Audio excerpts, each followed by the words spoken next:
This is the video for 9.3. In the last two lessons, we were graphing quadratic equations, and now we are going to be solving quadratic equations. What exactly does it mean when I say solve this function? What we are trying to find is the value or the values of x when y equals 0. Simply stated, that means we are trying to find where this graph, where does this parabola cross over or touch the x-axis. Now, it's very important that you understand zeros, roots, or solutions all mean the same thing. When you take your SAT, if they ask you what are the zeros or what are the roots for this function or solve this function, what are the solutions? They are asking for the exact same thing. All of those words mean the same thing. Whenever you are being asked to find the zeros, the roots, or the solutions of a function, you are being asked, where does this graph cross over or touch the x-axis? In other words, what is the value of x when y equals 0? So I have three different parabolas here. This is an example of a parabola that has no real solution. In other words, it does not touch or cross over the x-axis at all. This is a parabola that has one real solution. It touches the x-axis in one place, and that occurs when the vertex itself lies directly on the x-axis. And then finally, this is an example of a parabola that has two real solutions. Here are the solutions. It is where the graph crosses over the x-axis. This right here and this right here is the value of x when y equals 0.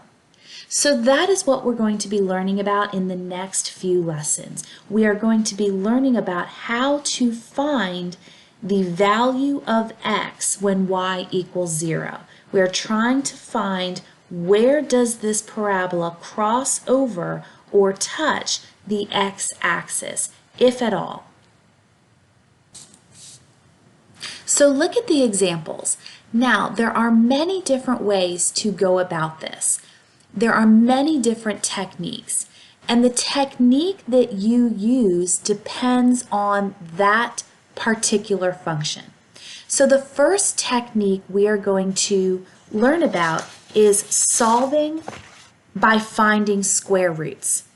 This technique is used when b is 0, because remember, this is a quadratic equation.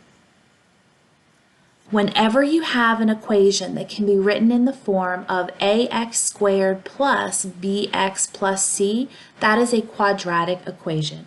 And so today we're going to be talking about how do you solve these when your middle term here is, how do you solve these when b is 0? So in other words, there's no middle term.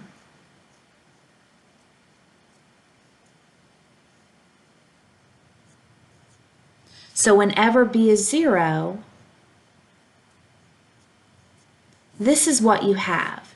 And whenever you have this, you want to solve by finding square roots.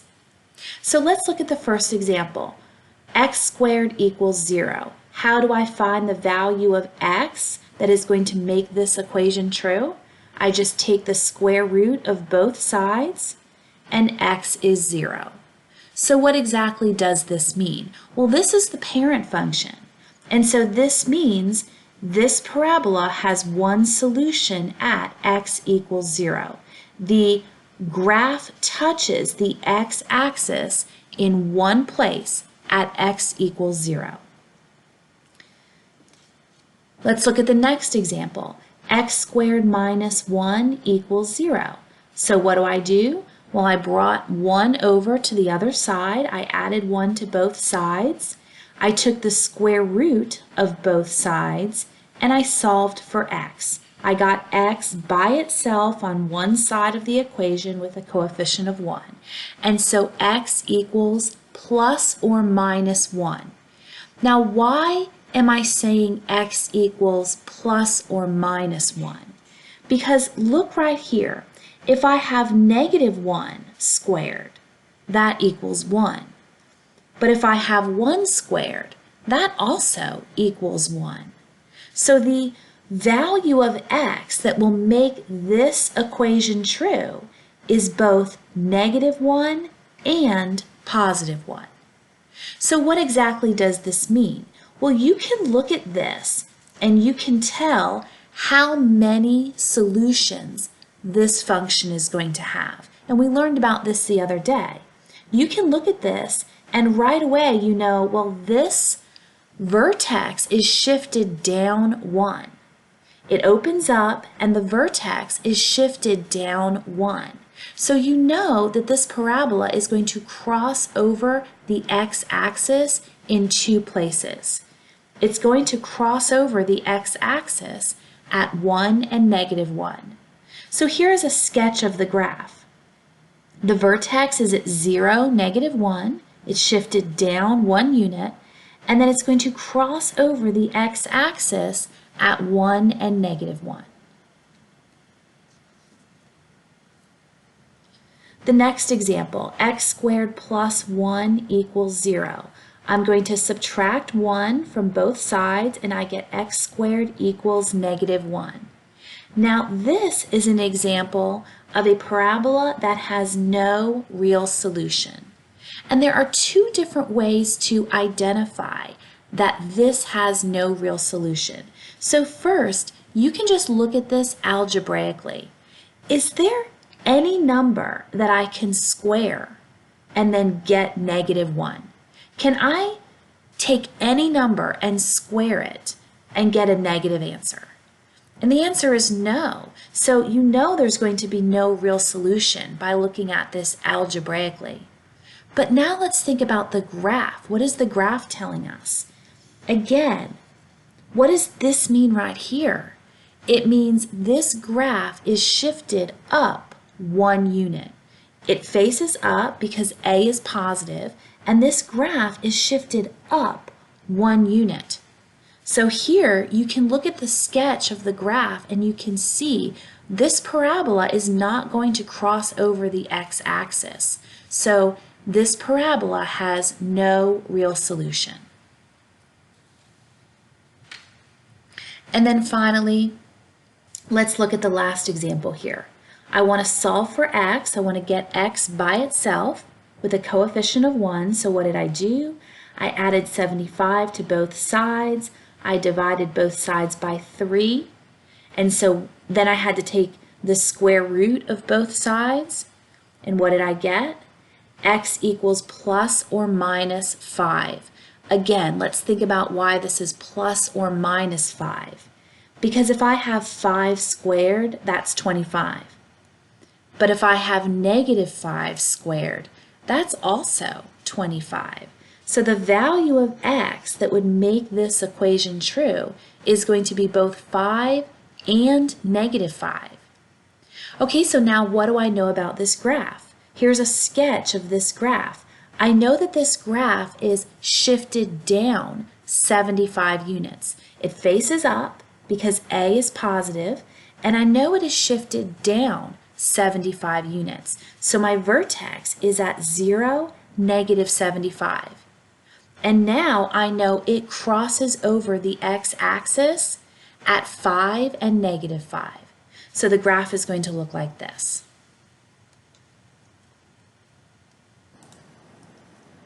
Okay, so now what I want you to do is I want you to pause the video, and I have 6 on your own problems here that I want you to solve. Find the value of x that is going to make this equation true, and then sketch the graph just so you have a general idea of what this parabola is going to look like.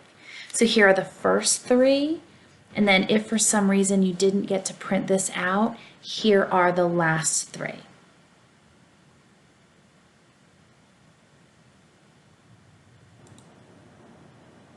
Okay, so the first answer is plus or minus 4. So here's a sketch. The vertex here is at 0, negative 16. It's shifted down 16 units. And then it's going to cross over the x-axis here at 4 and negative 4. So it's going to look something like this. This is just a sketch. Okay, the next one is no real solution. The vertex here is shifted up 6 units. It faces up. It's shifted up 6 units. And so it's not going to touch the x-axis, so it has no real solution. And this is algebraically my proof.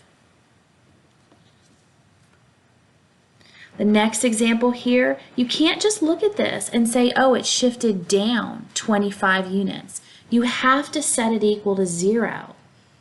Once you set it equal to 0, you can see that you have the parent function.